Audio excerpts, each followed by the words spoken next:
રમજીભાઈ સાકરિયા. અમારી માંગ કાંઈ નથી, અમને નોટિસ આવી છે કે જર્જરિત માર્કેટ છે ને 5 દિવસમાં તમે ખાલી કરો ને કે અમે સીલ મારી દઈશું.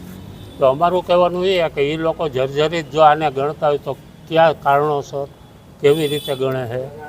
બાકી તો આનું બાંધકામ હજી 50 વર્ષ કાંઈ થાય એમ નથી. ખાલી નરિયા ઉપરથી અમુક તૂટ્યા છે તો એ નરિયા બદલાવે તો પાણી પડતું જ બંધ થાય, બાકી કોઈ ફેર નથી. કેટલા વર્ષથી શાક માર્કેટ છે? 1934થી આ શાક માર્કેટ ચાલુ. કેટલા વેપારીઓ અત્યારે 60 થી 70. અમારી માગણી એક જ છે કે અમને શાંતિથી ધંધો કરવા દે, કારણ કે અમારો ધંધો એ સવારનો હોય ને દર 2-5 વર્ષે કાંઈક ને કાંઈક બનાવ બને એટલે આ માર્કેટને જર્જરિત જાહેર કરે એટલે અમારે વેપાર ધંધા મૂકીને કોર્પોરેશનની ઓફિસે હળિયાળી કરવાની. આની પહેલાં 7 વર્ષ પહેલાં આ રીતની જ નોટિસ આપવામાં આવેલી. તે સમયમાં અમે મેયર અને કમિશનરને મળ્યા હતા. તે લોકોએ માર્કેટની રૂબરૂ મુલાકાત લીધી હતી, એન્જિનિયરોની સાથે લીધેલી હતી.